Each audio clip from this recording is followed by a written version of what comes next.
Yo, what's up mga pare ko? Nasa deal offer ngayon itong GSW sa center ng Wizard na si Jonas Valanciunas.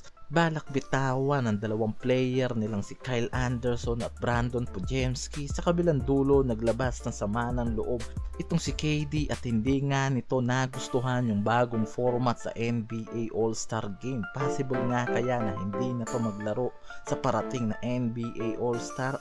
Tara't pag-usapan natin to mga pare ko. Ang Golden State Warriors ngayon ay gumawa ng isang hakbang para kumuha ng isang matinding frontcourt offense nila.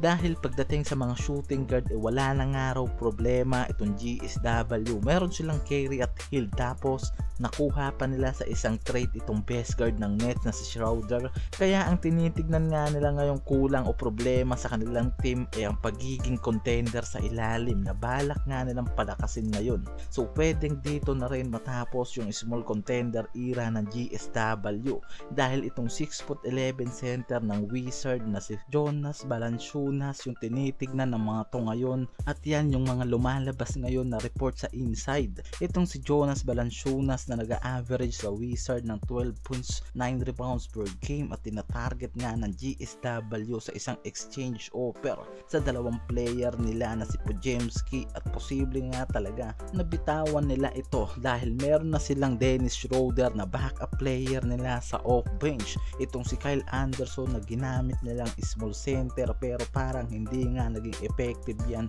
para dito sa GSW, at talagang kailangan nga nila ng isang legit big man sa game. At mukhang nakikita na nga raw ngayon ng GSW yung malaking pagbabago sa bawat team ngayon sa NBA dahil halos lahat ngayon puro matitinding frontcourt ang meron sa bawat roster na kailangan nga rin nilang sabayan ngayon. So yan yung nare-report ngayon na balak gawin itong GSW. Pwedeng sentro o power forward nga yung nakikitang targetin itong GSW sa ngayon, lalo tapos na sila ngayon sa trade dito kay Schroeder, at ang target nga naman daw ng mga to ngayon ay isang legit center na si Jonas Valanciunas nga lang yung nauugnay dyan ngayon sa GSW. Kaya posible nga kaya talagang bitawan ng mga to si Podziemski at Anderson.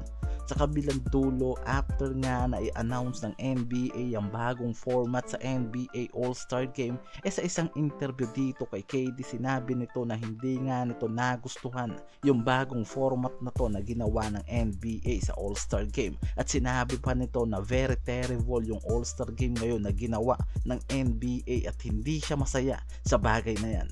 Si KD yung 14 times NBA All-Star, kaya naman siya yung kinuhaan ng opinion ng mga insider about sa pagbabago na yan, pero mukhang hindi yata yan yung gusto nilang maabot dito kay KD.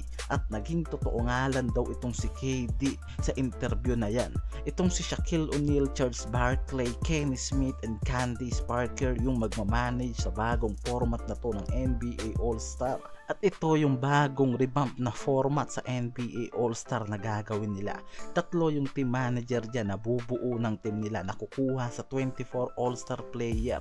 Dyan pumasok sila O'Neal at Barkley, at itong si Candace Parker nga yung mismo nga hawak sa Rising Star team ngayon. At yung apat na team na yan yung maglalaro sa semifinals ng All-Star Game. Yan yung naging revamp format nila ngayon. Dahil nga bagsak na rin yung ratings ngayon ng NBA, yan yung naisip nila na gawing innovation pagdating sa All-Star Game. Sa opinion nitong si KD hindi nga nito gusto na maglaro yata dito sa parating na All-Star Game, at yan yung nakikita ngayon ng marami dahil nga hindi ito pabor o sang-ayon sa bagong revamp na to ng All-Star Game, at gusto na nga raw nito na ibalik yung All-Star Game sa East and West Conference.